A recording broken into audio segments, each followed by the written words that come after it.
I remember that day like it was yesterday. The rain was tapping softly on the window, and the kitchen smelled of fresh coffee. My son, David, stood there with his arms crossed, his face hard in a way I'd never seen before. "You're not my mom anymore," he said quietly, his voice breaking just a little. Those words hit me like a gentle wave, not crashing, but pulling me under slowly. I didn't yell or cry. I just nodded, feeling a deep ache in my chest, and turned away to pour myself a cup of tea. It started with small things, things that build up over time, like dust in the corners of a room you love. David had always been my everything. From the moment he was born, with his tiny fingers wrapping around mine, I knew my life was for him. But now, looking back, I see how life changes us all, even when we try to hold on. I smiled at him then, even though my heart felt like it was cracking. "Okay, David," I whispered, "if that's how you feel." He walked out the door without another word, and the house suddenly felt too big, too empty. That was the day everything shifted, the day I lost the title I cherished for 30 years. You see, family isn't just blood. It's the quiet moments, the shared laughs, the forgiveness we give when it hurts. But sometimes even love gets tangled in misunderstandings. I sat there for hours after he left, staring at old photos on the wall. Photos of him as a boy, running through the backyard, calling me Mom with that big grin. How did we get here, I wondered, feeling the weight of years pressing down. The pain was calm, like a still lake hiding deep currents. I didn't rage or blame. I just felt sad, deeply sad for what was lost. And in that sadness, I started to remember how it all began. I grew up in a small town, the kind where everyone knows your name. My parents worked hard, Dad at the factory, Mom sewing clothes for neighbors. Life was simple, but full of warmth. We had a little house with a garden out back where I'd help plant flowers every spring. Those days taught me about love, about sticking together no matter what. When I met John's father, my husband, Tom, we were young, barely out of school. He had kind eyes and a laugh that made everything better. We married in a tiny church with just family there. Soon after, David came along. He was our miracle, born on a sunny morning in June. Holding him for the first time, I felt a love so pure it scared me a little. Tom and I raised David with all we had. We weren't rich, but we had enough. Mornings were pancakes and stories. Evenings were homework at the kitchen table. David was a quiet boy, smart and gentle. He'd draw pictures for me, little houses with stick figure families. "This is us, Mom," he'd say, his eyes shining. As he grew, life threw us curves. Tom got sick when David was 10. Cancer, they said. It was slow, painful. I watched my husband fade, but I stayed strong for David. We'd sit by Tom's bed, reading books together. When Tom passed, it was just us two. I worked 2 jobs, cleaning houses and waitressing to keep us going. David helped where he could, mowing lawns after school. Those years bonded us deep. David became my rock and I his. He'd hug me tight on hard days, saying, "We'll be okay, Mom," and we were. He went to college on a scholarship, studying engineering. I was so proud, visiting him on weekends with homemade cookies. When he graduated, I cried happy tears seeing him in that cap and gown. Then he met Sarah. She was bright, with a quick smile and dreams of her own. They fell in love fast, and I was thrilled. At their wedding, I danced with David, whispering, "I'm so happy for you." Sarah hugged me after, calling me Mom for the first time. It felt like our family was growing, not shrinking. We settled into a rhythm. They'd visit on Sundays for dinner. I'd make roast chicken, David's favorite. Sarah and I would chat in the kitchen, sharing recipes. She was from the city, different from our small town ways, but kind. David would fix things around the house, like the leaky faucet. Those days were peaceful, filled with laughter. But life changes, doesn't it? Slowly, without you noticing at first. Sarah got a job promotion, and they moved to a bigger house across town. Visits became less frequent. I'd call, but they'd be busy. I understood. Young couples need space. Still, I missed them. One day, Sarah announced she was pregnant. Joy filled me. I knit tiny blankets, dreaming of holding my grandchild. When little Emma arrived, pink and perfect, I was there at the hospital. "She's beautiful," I said, tears in my eyes. David smiled. "Thanks, Mom." For a while, it was wonderful. I'd babysit Emma, rocking her to sleep with old lullabies. Sarah thanked me often, but then small things started. Sarah wanted things done her way, bottles warmed just so, naps at exact times. I'd try, but sometimes forget. She'd correct me gently at first. I felt a shift, like a cool breeze on a warm day. David would side with Sarah more, saying, "Mom, let's do it her way." I'd nod, not wanting trouble. Inside, it stung a bit, but I loved them, so I adjusted. Years passed. Emma grew into a toddler, full of energy. I'd take her to the park, pushing her on swings. Those moments were gold, but tensions simmered. Sarah started working from home, and I'd offer help. Sometimes she'd say yes, sometimes no. When she said no, I'd feel pushed aside. One evening, over dinner at their house, Sarah mentioned wanting more space. She said, "We're thinking of remodeling." David nodded. I offered ideas, but Sarah smiled tightly. Later, David pulled me aside. "Mom, Sarah has her vision." I felt a pang, but said nothing. Little by little, the calls lessened. I'd invite them over, but they'd have plans. Emma's birthday came, and I baked a cake. They came late, stayed short. Sarah thanked me, but her eyes were distant. I wondered if I was imagining it. Then came the holidays. Thanksgiving was at my house, like always.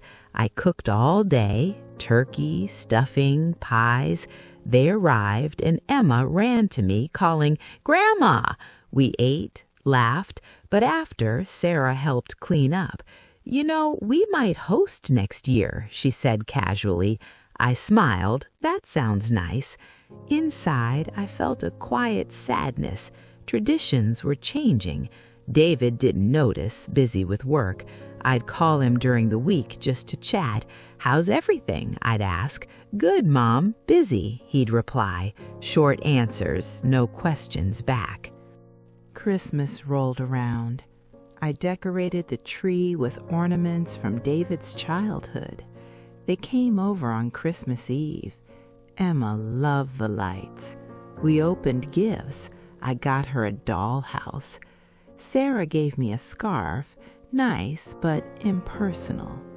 As they left, David hugged me. "Love you, Mom." But the new year brought more distance. Sarah enrolled Emma in daycare. "It's better for her socially," she explained. I offered to watch her still, but she said no. "We want structure." I nodded, feeling unneeded. Spring came, and I planted my garden alone. David called less. When he did, it was quick. Just checking in. No, how are you, Mom? I started feeling lonely, the house echoing with silence. One day, I dropped by unannounced with cookies. Sarah answered, looking surprised. "Oh, hi. We're about to head out." I handed her the plate. "For Emma." She took it but didn't invite me in. David waved from inside. "Thanks, Mom." That hurt, but I brushed it off. Families have ups and downs, I told myself. I sent texts instead, pictures of flowers blooming. Sometimes they'd reply, sometimes not. Summer arrived warm and lazy. I invited them for a barbecue. "Sure," David said. They came, but Sarah seemed tense. Emma played in the yard. During lunch, I mentioned old family stories. Sarah changed the subject. Later, as they left, she said, "Thanks for having us." Days later, David called. "Mom, can we talk?" His voice was serious. My heart skipped. "Of course." He came over alone. We sat on the porch. "Sarah feels overwhelmed when you drop by," he said gently. "She needs boundaries." I listened, feeling a sting. I didn't mean to. He nodded. "I know. Just give us space." I agreed, but inside it felt like rejection. From then on, I waited for invitations. They came rarely. Emma's preschool started, and I wasn't invited to the first day. Sarah posted photos online. I liked them, commented, "So proud." No reply. Fall leaves turned gold. I raked the yard, remembering David as a kid jumping in piles. I missed him. Called on his birthday. "Happy birthday, son." "Thanks," he said.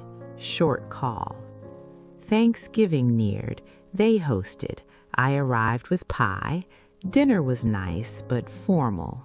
No old jokes. After, Sarah said, "We'll do Christmas too." I smiled.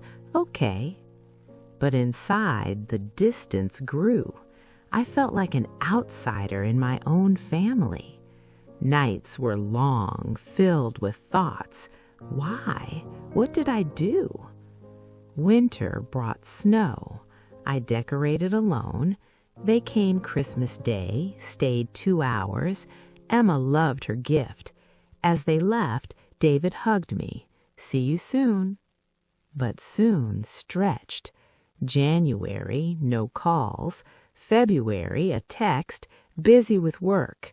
I sent cards, no response. One evening, I called. Sarah answered. "David's out. Can I help?" "Just saying hi." She paused. "We're fine." Click.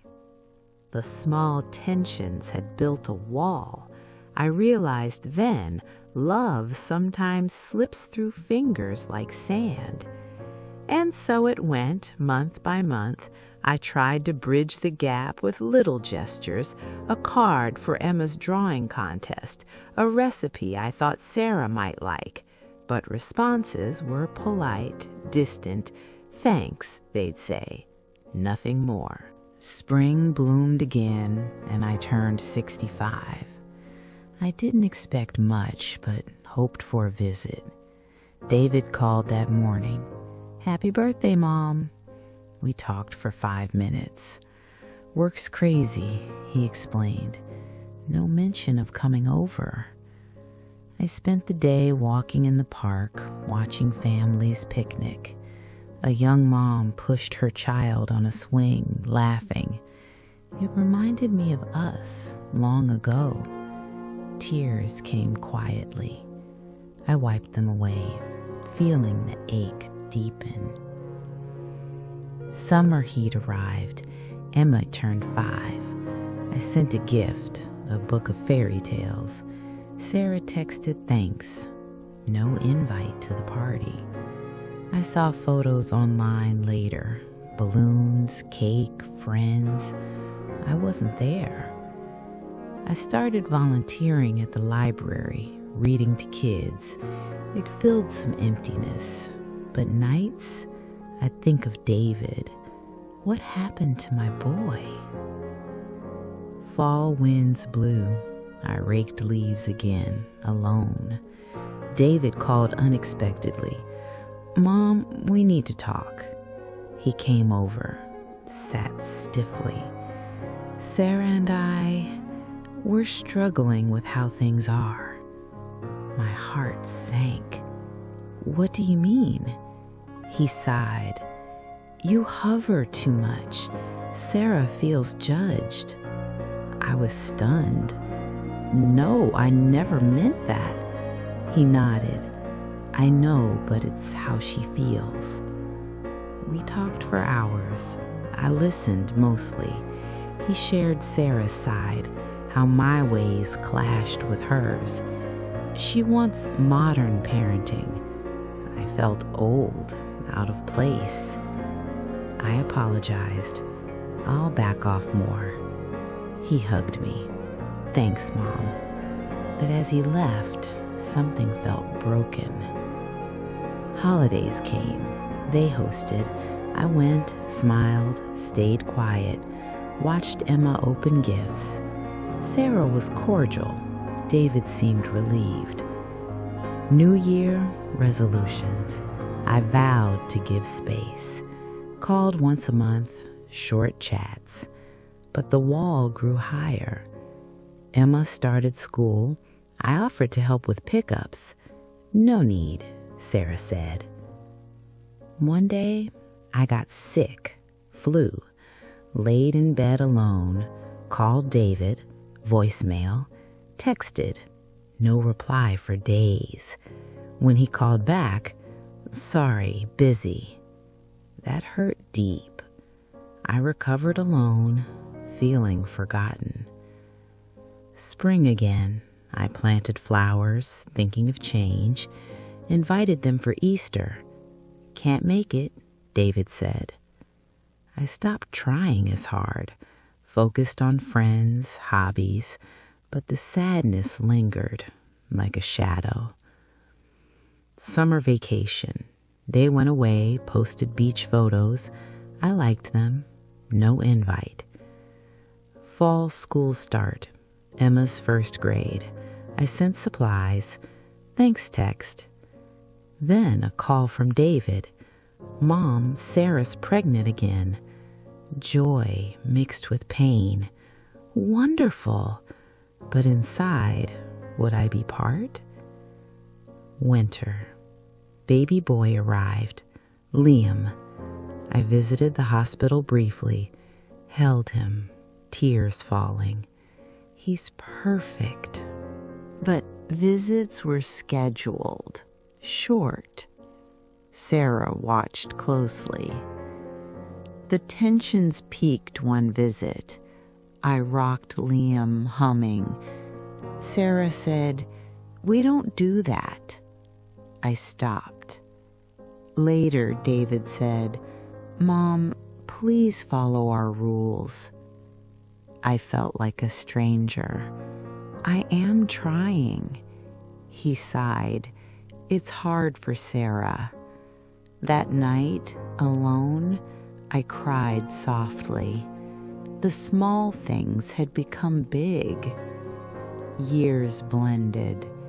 Emma 7, Liam 2, visits rare, calls brief. One day, Sarah called, "We need space. Your visits stress me."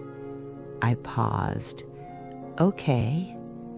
Hung up, heart heavy. David didn't call to explain. Silence grew.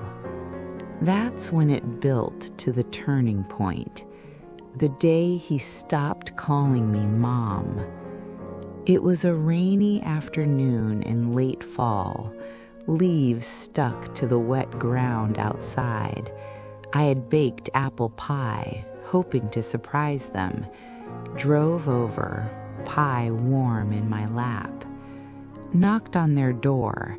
Sarah opened, eyes widening. "What are you doing here?" Her tone sharp, unusual. "I brought pie," I said softly, "for the family." She glanced back. David came, looking tired. David said space. I felt small. "I just missed you." Sarah crossed arms. "This is what I mean. You don't listen." David touched her shoulder. "Sarah's right. You push boundaries." I stood there, rain dripping.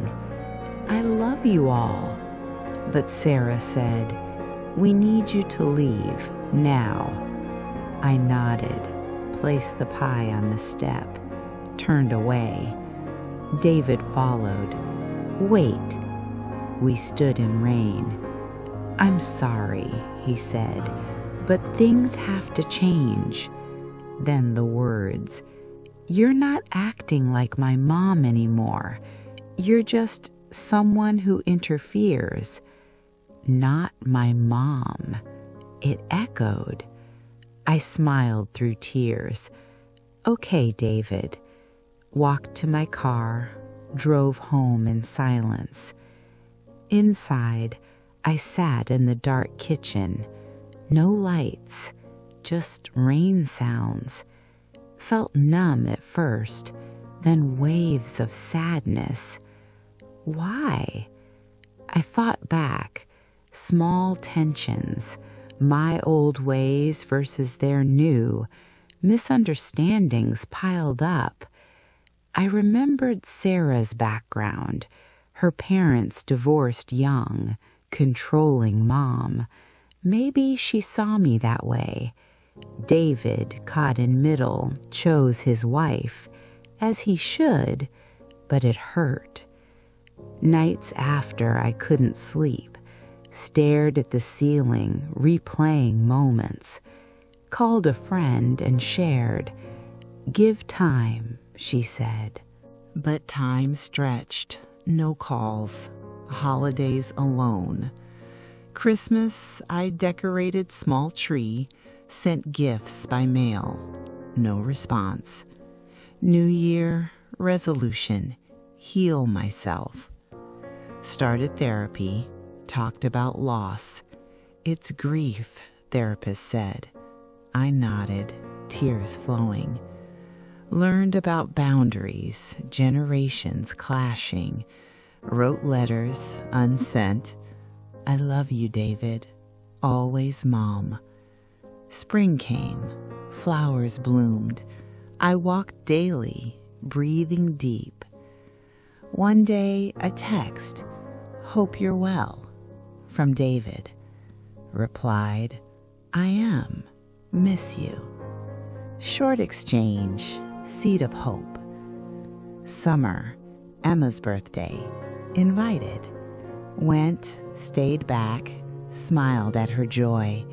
Sarah nodded hello. David hugged. Good to see you.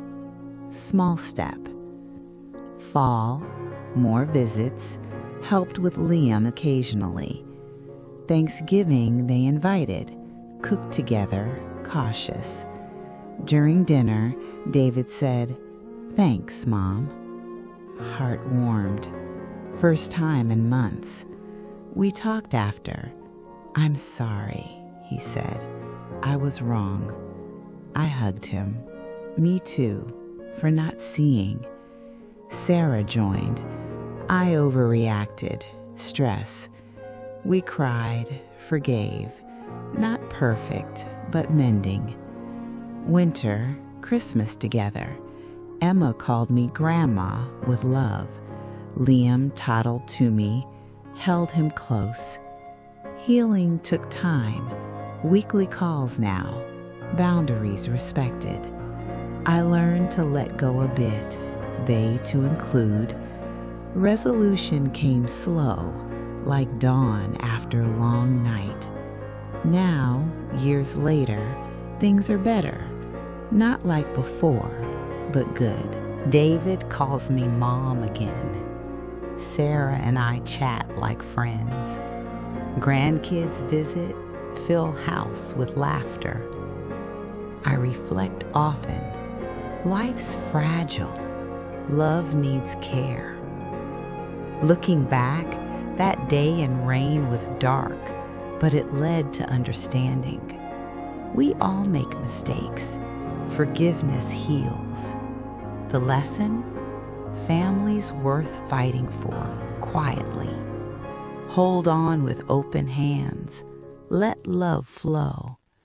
And in the end, it's the quiet strength that binds us.